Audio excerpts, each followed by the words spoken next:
Goeiemôre, liewe vriende. Verlede week het ons gesels oor gebed en ek wil steeds met jou 'n bietjie oor gebed deel. En ons praat vanoggend oor die Nuwe Testament gebed. Die Here het vir my so 'n lieflike woordjie gegee maandagooggend toe hy vir my sê, Talien, jy kan nie met jou een been in 'n diep gat staan en dink jy gaan jou resies hardloop in jou wedren wen nie.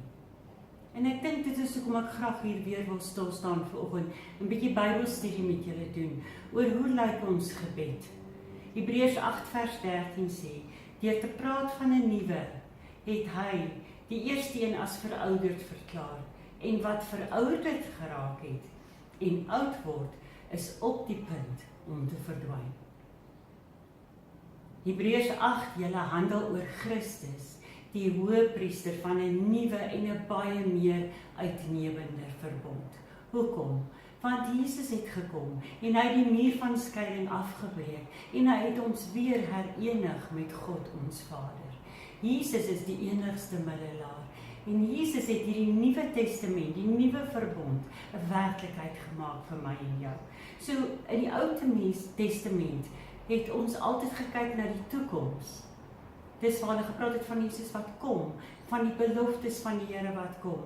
Die Ou Testament het altyd vorentoe gekyk van dit wat nou nog gaan kom.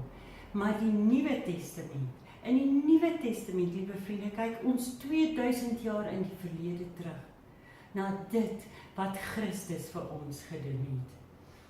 Dis hoekom ek vir julle kan sê, jou gebede en my gebede, se prentjie is totaal anders.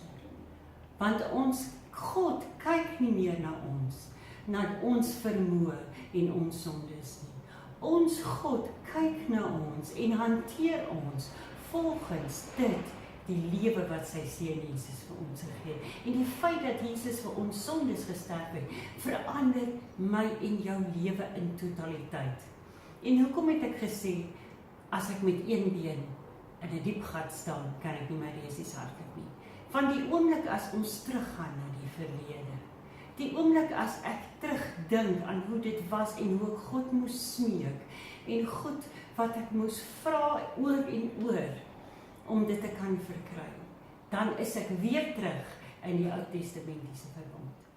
So my Nuwe Testament gebed, in 1 Johannes 2 vers 2, en hy, Jesus, is die versoening vir ons sondes, en nie alleen vir ons nie, maar ook vir die van die hele wêreld. Here Jesus het vir my en jou gesterf, maar ook vir die hele wêreld. En dan 1 Timoteus 2 vers 5 sê, want daar is een God en een middelaar, tussen God en die mense, die mens Christus Jesus. En dit is hoekom ons gebed 'n heeltemal 'n nuwe patroon het. En die eerste manier waarmee ons die Here kan eer in ons gebede, wanneer ons daai persoonlike tyd saam met hom spandeer, is lofprysing. Want Romeine 11 vers 36 sê, want uit hom, en deur hom, en tot hom is alle dinge. Syne is die heerlikheid tot in ewigheid. Ons het soveel om voor dankbaar te wees. Ons het soveel om voor dankie te sê elke dag. En weet julle, ek het geleer, dat wanneer ek my fokus hou op dit wat die Here vir my gegee het, wanneer ek my fokus op Jesus hou, sal ek in sy vrede leef. En daar is altyd iets om voor dankbaar te wees, want ek kyk nie net na my eie vlees nie. Dis nie net alleen op wie ek hoef staat te maak nie, dis op die beloftes van God en dit wie ek in hom is. En daarom kan ek hom elke dag loof en prys en letterlik gebed 'n permanente deel van my lewe maak. En dit is lofprysing. Die tweede deel wat ons in gebed aan moet dink is, weerstaan die duiwel, want ons het 'n vyand in hierdie wêreld. Maar hoor wat sê Jakobus 4 vers 7, onderwerp julle dan aan God, weerstaan die duiwel, en hy sal van julle wegvlug. Liewe vriende, dis 'n ware belofte. Ons moet die duiwel weerstaan. Dit is my en jou taak om ons nader aan God te kom en te besef wie ons is en die duiwel te weerstaan, want die woord sê, hy sal van ons wegvlug. In Lukas 10 vers 18 het Jesus gesê, en toe sê hy vir hulle, ek het die Satan soos 'n bliksem uit die hemel sien val. Die Satan is reeds verslaan, maar dit is my en jou taak om hom te weerstaan. En dan ook, wat het Jesus, die grootste gebod is, liefde. Wees lief vir alle mense. Johannes 20 vers 23 sê, as julle die mense hulle sondes vergewe, dan word dit hulle vergewe. As julle die mense hulle sondes hou, dan is dit gehou. Hierdie is baie na my hart, want Jesus het gesê, ons moet 70 maal 7 keer vergewe. Ook ons moet lief wees vir mense. En dit is hoekom die koninkryk van God, daar is geestelike wette wat ons moet navolg. En een van hulle is om mekaar lief te hê en mekaar te vergewe. En dit, om iemand te vergewe, maak my los van seer en haat. En dit maak daai persoon ook los. Johannes 13 vers 34 sê dan, 'n nuwe gebod gee ek vir julle, dat julle mekaar moet lief hê, soos ek julle lief gehad het, moet julle mekaar lief hê. Hoe het Jesus ons lief gehad? Hy het sy alles vir ons gegee. Hy het sy lewe vir ons gegee. Dis wat Jesus ook vir ons sê, lê jou lewe neer vir jou vriende. Dan, dit is so nodig om te bid vir arbeiders. Matteus 9 vers 38, bid aan die Here van die oes, dat hy arbeiders in sy oes mag uitstuur. En in Lukas 10 vers 2 sê dieselfde, die oes is wel groot, maar die arbeiders is min. Bid aan die Here van die oes. Ek wil vir julle vanoggend sê, elkeen van ons is 'n disipel van Jesus Christus. Elkeen van ons is 'n arbeider.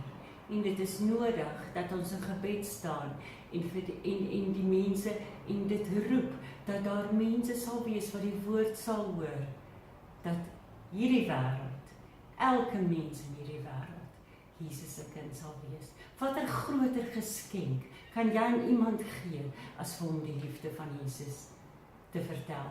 En dit begin by om te bid vir arbeiders. En dan bid in die Gees. Die Heilige Gees is ons krag. Ons sê dit so baie.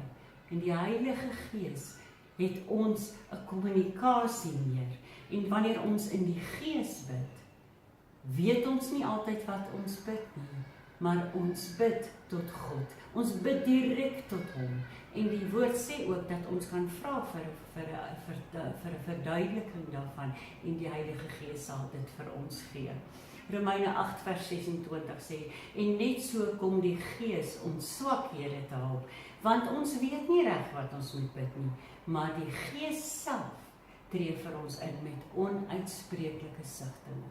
Wanneer jy in 'n krisis is, liewe vriende, vriendin, bid in die Gees. Die Here het vir jou 'n taal gegee om met hom te kommunikeer. En ek sê altyd, soveel wonderwerke in my lewe het uit daai stilte tyd uitgekom.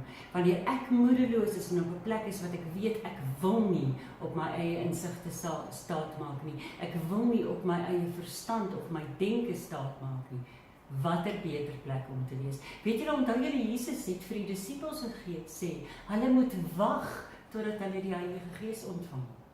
Hy het nie vir hulle gesê, gaan uit en vertel die wêreld nie. Hulle moes wag, want Jesus het geweet, ek en jy kan nie op onsself staat maak nie. Maar ons kan, die Gees van God, wat lewend is binne in jou en my gees, kan ons staat maak.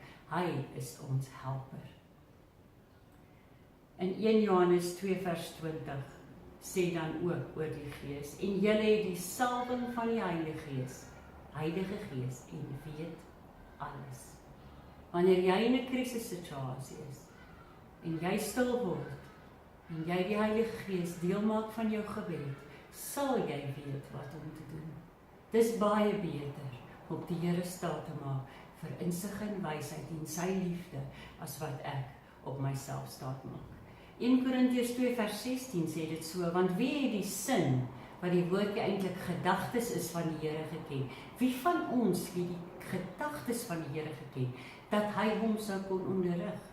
Maar ons het die sin van Christus. So ek en jy, omdat ons in hom leef, het die gedagtes van Jesus Christus binne in hom. En laat daardie gedagtes, daardie wysheid wat hy vir jou gee in sy gees, lewend word en laat dit jou lei.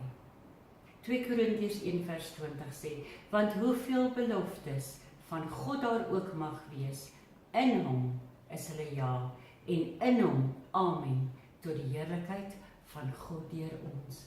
My liewe vriende, wanneer ons so in gebed, in gesprek tot God nader, gebeur daar magtige goed in hierdie wêreld. Dit is so nodig in 'n besige wêreld, dat ek en jy sal stil word en met ons Vader sal kommunikeer. Hierdie is net 'n paar klein leidraadjies wat ek vir julle wou gee, maar die belangrikste van alles vir my is die leiding van die Heilige Gees, want die Heilige Gees is die krag in my en jou lewe. En weet jy wat, jou lewe is gebaseer op hierdie skrif, dat al die beloftes van God, in hom is hulle ja, en in hom is hulle amen vir jou. So daar is geen belofte in sy woord, en julle weet die woord is gees, en die woord is lewe, so die gees is oral waar daar lewe is. En daar is elke belofte van God in sy woord, is vir jou vandag. Maak dit joune, en jy sal daai volheid van sy lewe ervaar. Want ons staan in verhouding met ons Vader. En omdat ons in verhouding staan, kan ons met groot vrymoedigheid na sy troon toe kom. Wees geseënd, liewe vriende, tot volgende week. Totsiens.